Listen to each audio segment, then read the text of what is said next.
Tema kita pada pagi ini adalah keluarga, harta paling berharga dan bermakna. Jadi kenapa saudara yang saya kasihi dalam Tuhan, di mana kita melihat dunia yang dunia reality, ada banyak perkara, ya, ada banyak hal-hal yang menjadi pelajaran kehidupan bagi setiap diri kita, ya, bagi setiap pribadi kita. Tapi satu hal yang saya mau bahaskan untuk kita, kongsikan untuk kita pada hari ini ialah tentang keluarga adalah harta yang paling berharga. Bukan cuma di mata Tuhan, tapi oleh firman Tuhan yang menekankan hal ini kepada kita supaya kita mengetahui, ya, tujuan firman Tuhan ini adalah supaya kita mengetahui dan kita sama-sama belajar, bukan cuma dikaruniakan kepada orang. Maksud saya, harta ini ialah keluarga, istri, suami dan anak-anak, ya. Dan juga Tuhan karuniakan bukan juga kepada orang percaya saja, ya, bahkan kepada semua orang Tuhan karuniakan keluarga, harta yang paling bermakna dan yang paling berharga. Jadi saudara-saudara yang saya kasihi di dalam Tuhan, saya sangat rindu menyentuh hal ini kepada kita supaya kita sentiasa mengingati akan hal ini dalam kehidupan kita. Sepanjang kita menjalani kehidupan kita, bahwa setiap yang memiliki keluarga, baik yang belum memiliki keluarga, semuanya akan kita pelajari dalam kehidupan kita. Akan menjadi setiap pengalaman yang kita pelajari setiap hari dalam hidup kita adalah pelajaran kehidupan kita sampai pada Maranatha. Saudara-saudara yang saya kasihi di dalam Tuhan, itu maknanya saudara-saudara yang saya kasihi dalam Tuhan, jagalah, peliharalah harta yang Tuhan berikan. Bukan cuma harta yang kita miliki secara apa yang kita lihat, yang kita punyai pada hari ini. Apapun itu, yang saya mau kita sama-sama pikirkan dan sama-sama renungkan adalah harta yang Tuhan berikan kepada kita. Kita pelihara dengan firman Tuhan, pelihara, jaga dengan baik-baik. Biar setiap yang memiliki keluarga akan menuruti firman Tuhan dan akan takut kepada Tuhan. Jadi itulah tujuannya saudara yang saya kasih dalam Tuhan, supaya kita sentiasa mengingati akan hal ini. Satu, firman Tuhan di dalam 2 Korintus pasal yang kedua, 2 Korintus pasal yang kedua ayat pertama, 2 Korintus pasal 2 Timotius pasal pertama ayat 13 hingga yang ke-14 mengatakan, peganglah segala sesuatu yang telah engkau dengar daripadaku sebagai contoh ajaran yang sehat, dan lakukanlah itu dalam iman dan kasih dalam Kristus Yesus. Peliharalah harta yang indah yang telah dipercayakannya kepada kita oleh Roh Kudus yang diam di dalam kita. Selain firman Tuhan dan kebenaran firman Tuhan, untuk harta rohani kita.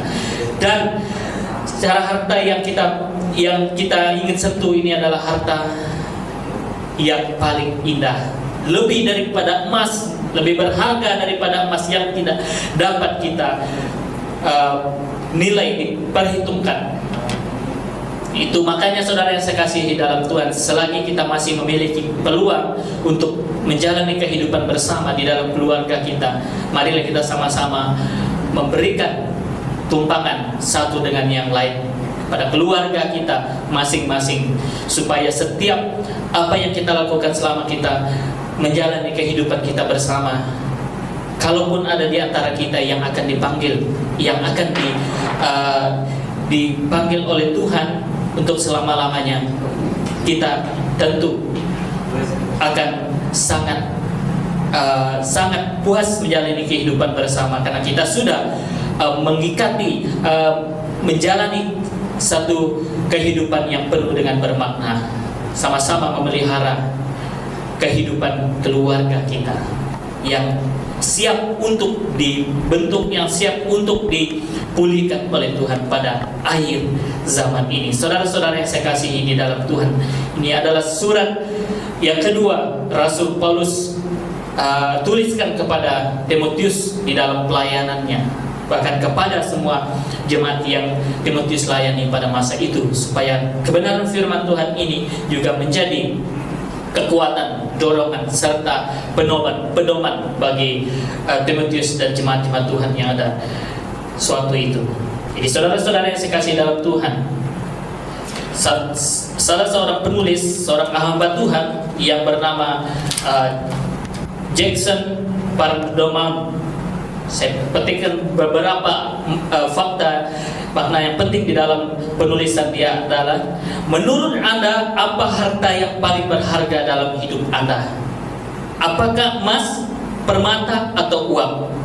Sesungguhnya harta yang paling berharga itu adalah keluarga, suami, istri, anak-anak. Dan satu lagi adalah firman Tuhan dan penyertaan Tuhan yang telah memberi kita kesehatan dan peluang menikmati hidup di muka bumi ini. Saudara-saudara yang sekasih dalam Tuhan, Tuhan menciptakan kita sebagai manusia manusia. Tuhan tidak menciptakan kita untuk hidup terus dalam kegagalan, hidup terus dalam putus asa, hidup terus dalam malas, dan hidup tidak punya talenta atau kelebihan.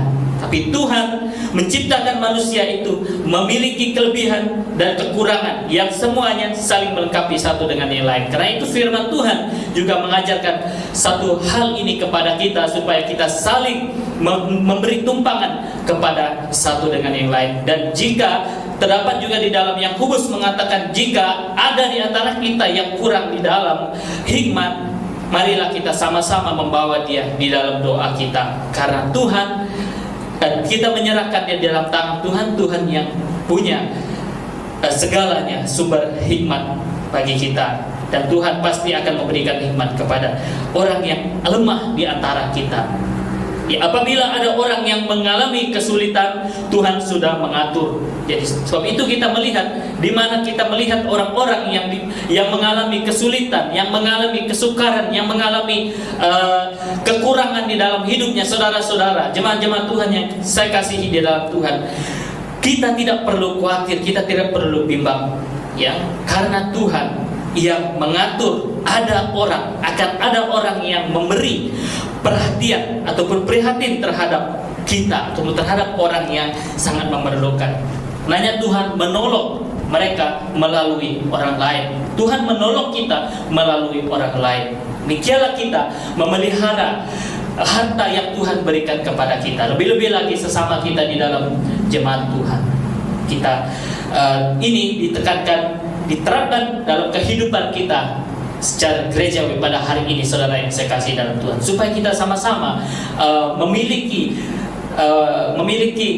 dan memelihara harta ini yang Tuhan berikan kepada kita. Jadi ini semua atas kemurahan dan kehendak Tuhan terjadi, beserta dengan kehendak Tuhan terjadi atas kehidupan kita untuk hari-hari yang akan datang, baik pada hari ini. Apapun yang terjadi pada hari yang akan datang, baik itu kebaikan, baik itu keburukan yang akan terjadi, kita tidak dapat menolak, dan kita tidak dapat cuma kita punya harapan, cuma kita punya kekuatan, punya kesanggupan, kemampuan di dalam Tuhan.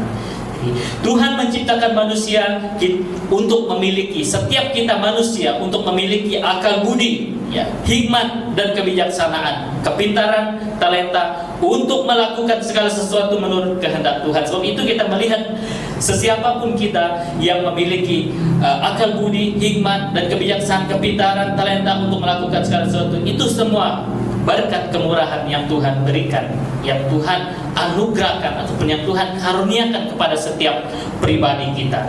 Tidak kira itu baik anak kecil, pemuda-pemuda, orang tua, bahkan orang yang kita panggil sebagai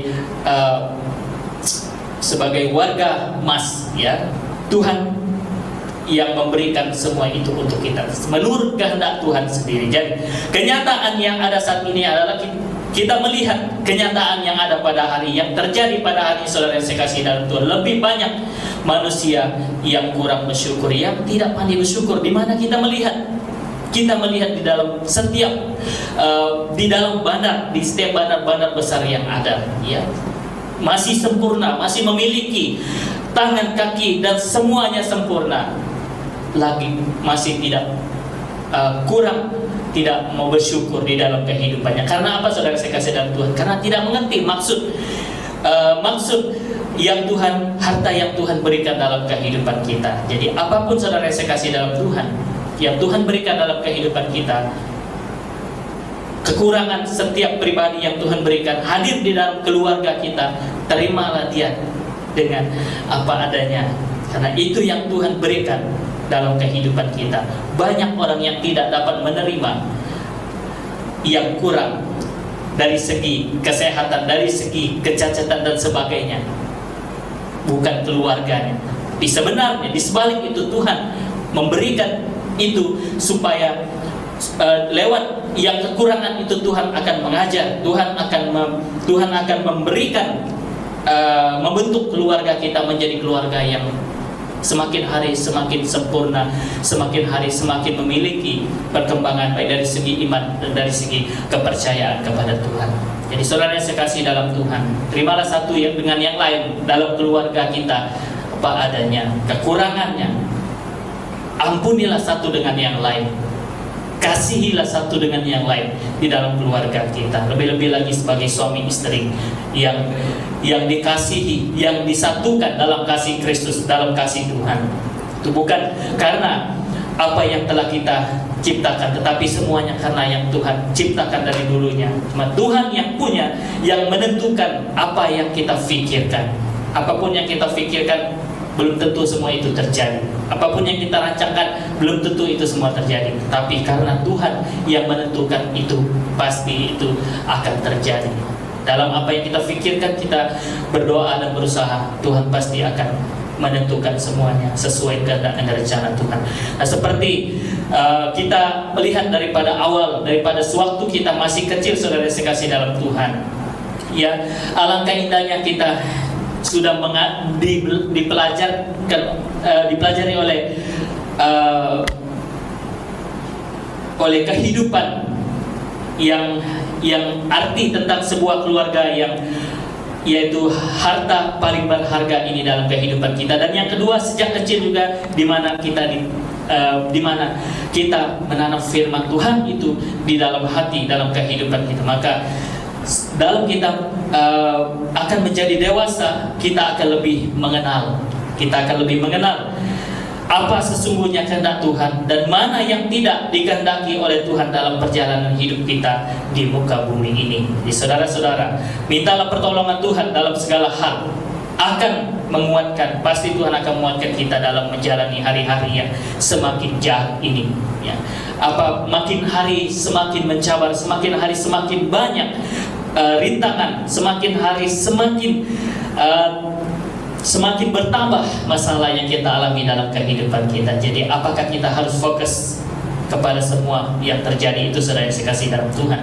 Jadi sekiranya kita sudah memberi fokus kehidupan kita lebih kepada masalah, dan kita sudah tidak memelihara kehidupan keluarga kita, dan tidak memelihara kehidupan rohani kita di dalam Tuhan, jadi bagaimana kita mau memelihara keluarga, harta yang Tuhan berikan untuk kita, yang lebih bermakna, yang lebih berharga daripada emas dan perak, daripada permata.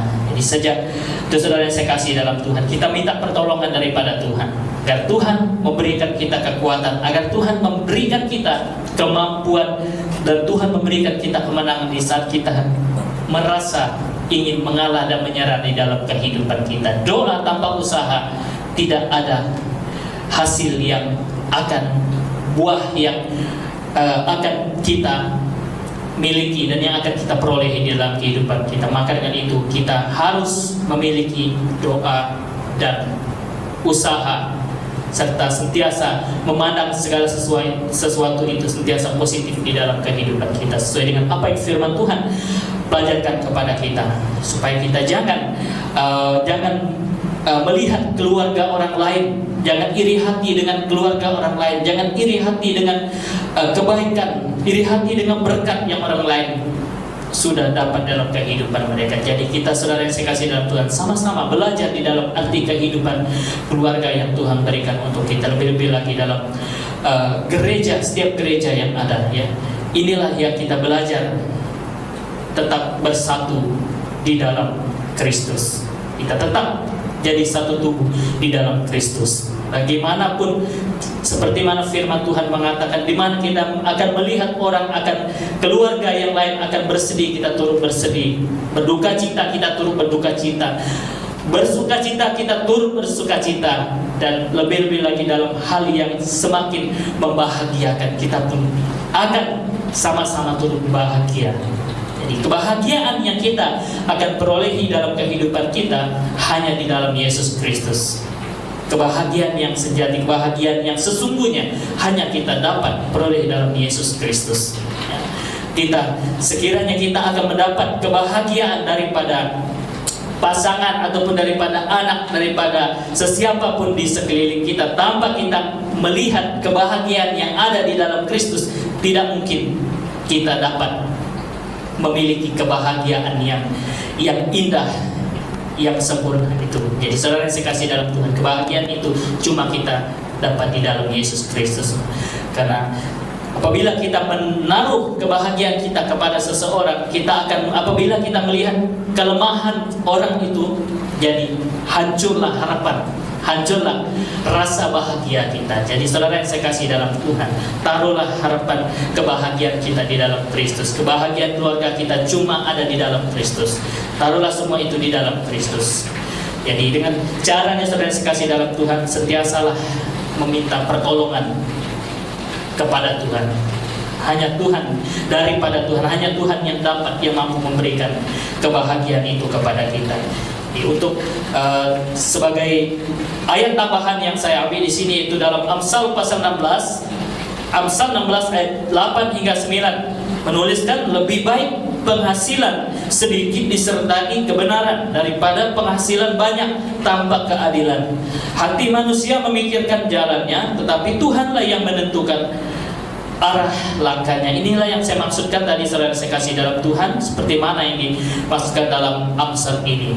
Lebih baik penghasilan sedikit disertai dengan kebenaran daripada penghasilan yang lumayan, penghasilan yang banyak tanpa keadilan. Maka itu tidak ada artinya. Sama maksudnya tadi, harta dan kekayaan yang berlimpah yang kita miliki dalam kehidupan kita, kalau tidak disertai dengan kebenaran dan keadilan, itu sama sekali tidak ada maknanya, tidak berkenan di hadapan Tuhan. Karena apa, saudara yang saya kasih dalam Tuhan? Karena setiap yang kita miliki dalam kehidupan kita, semuanya daripada Tuhan. Yang paling tragisnya ataupun yang paling teruk, ya, yang lagi adalah orang banyak saat ini sangat senang menari, bergembira atas kesulitan keluarga yang dalam penderitaan.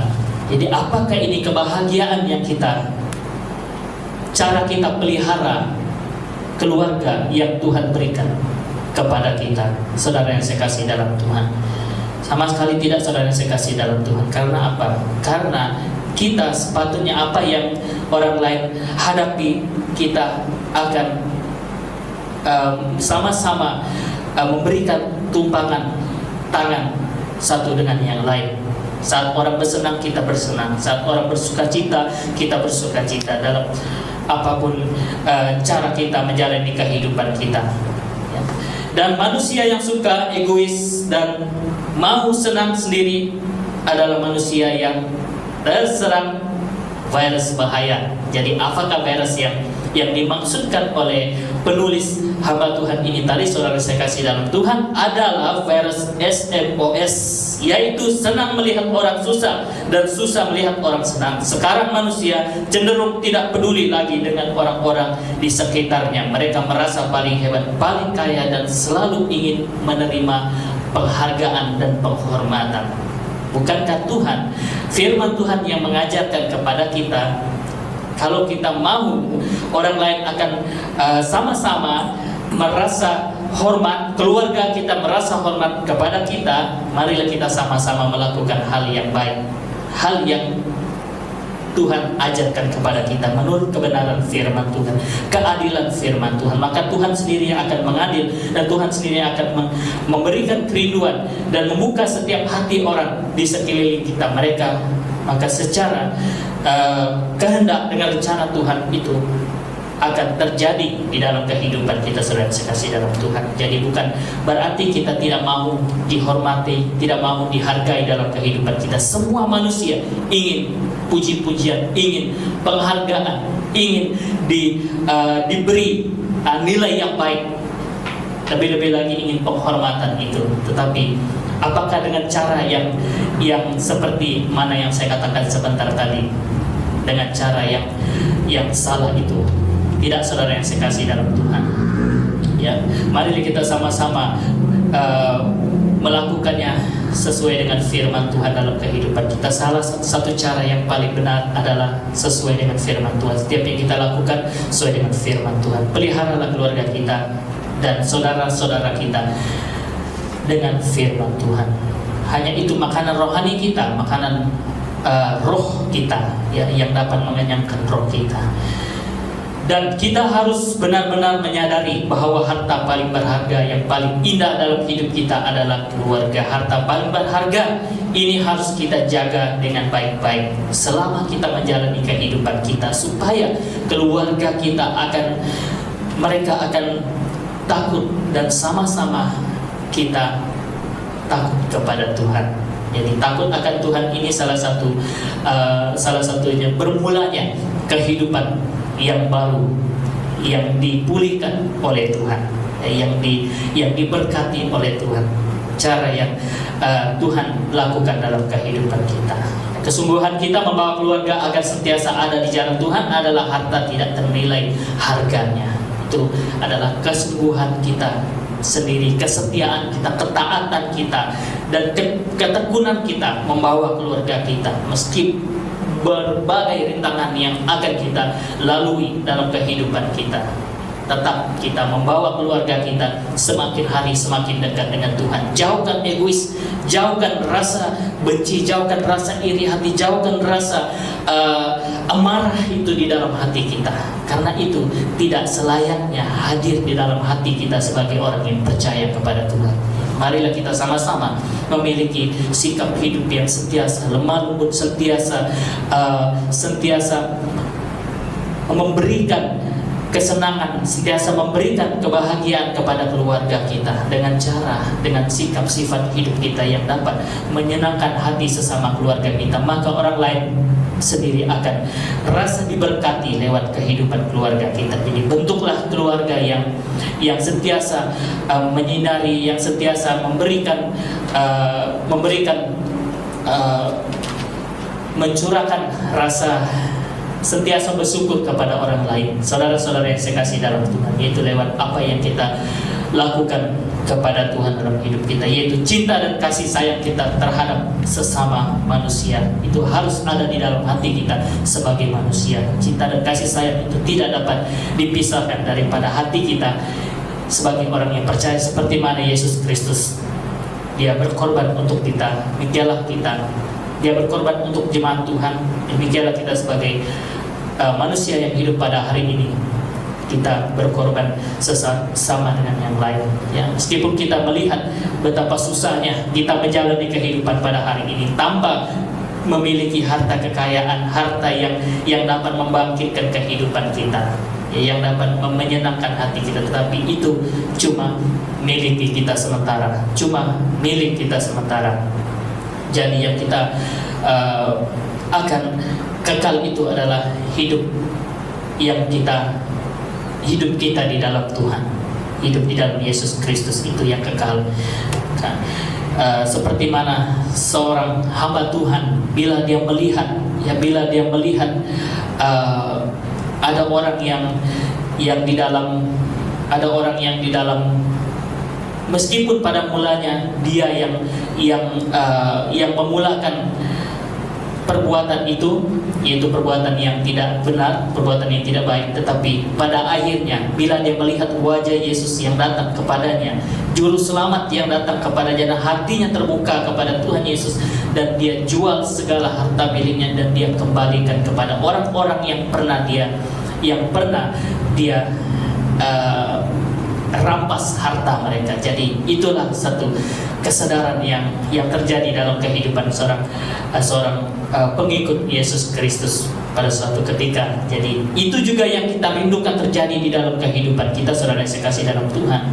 Seperti mana juga seorang anak yang hilang, bapak dan adik beradiknya tetap mencari dia, walaupun sekian lama dia sudah jauh daripada Tuhan, sudah meninggalkan Tuhan, sudah meninggalkan keluarganya, tetapi hati sebagai bapak dan sebagai adik beradiknya tetap fokus kepada Tuhan, supaya Tuhan yang menggerakkan hatinya supaya kembali kepada, karena mereka merasakan itu adalah, walaupun mereka kaya, tetapi yang paling berharga bagi mereka adalah anak mereka yang hilang ini. Jadi itu salah satu ilustrasi daripada perkongsian ini, saudara saya kasih dalam Tuhan, supaya kita jangan terlebih mementingkan hal-hal yang boleh meruntuhkan keluarga kita, yang boleh menjatuhkan keluarga kita.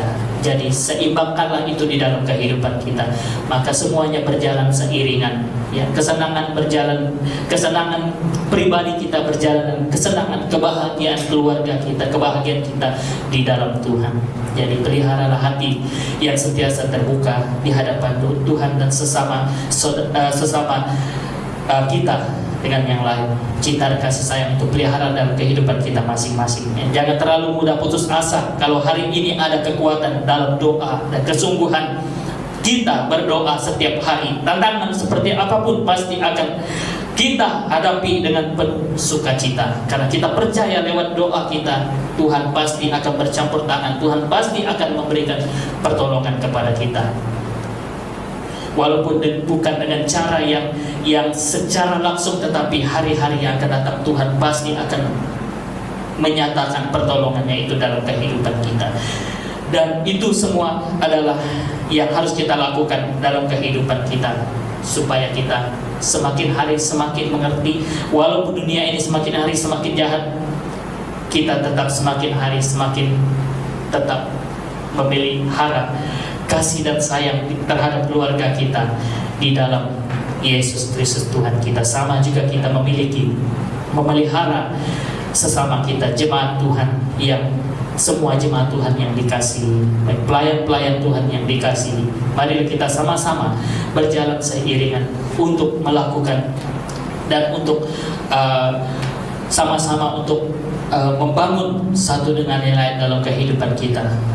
Mana kita melihat ada orang yang lemah, yang sudah jatuh, kita yang memiliki kuat di dalam rohani, kita lah yang akan bangkitkan mereka, bangunkan mereka kembali.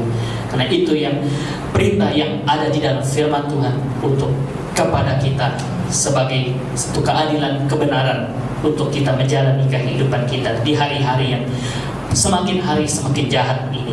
Jadi apapun itu saudara yang saya kasih dalam Tuhan, ya, roh iblis itu akan tetap bekerja. Roh iblis itu akan tetap ingin berusaha menghancurkan kebahagiaan setiap keluarga orang Kristen, lebih-lebih lagi yang sudah lama hidup memelihara keluarga di dalam Tuhan. Jadi roh iblis ini akan tetap bekerja. Jadi tetaplah kita memelihara hubungan kita pribadi, hubungan keluarga kita, sama-sama kita bangkit dan sama-sama kita bangun dan sama-sama kita bawa di dalam doa kita.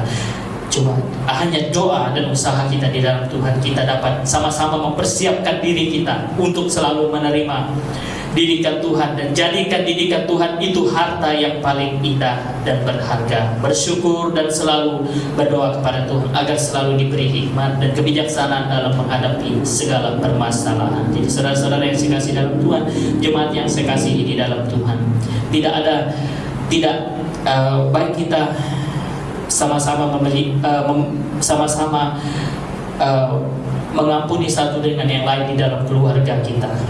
selagi kita masih ada kesempatan, bukalah hati kita yang selama ini mungkin keras untuk menerima anak kita yang sudah mengecewakan, mungkin keras sudah menerima istri kita yang sudah mengecewakan, mungkin keras sudah menerima hati suami kita yang sudah mengecewakan kita.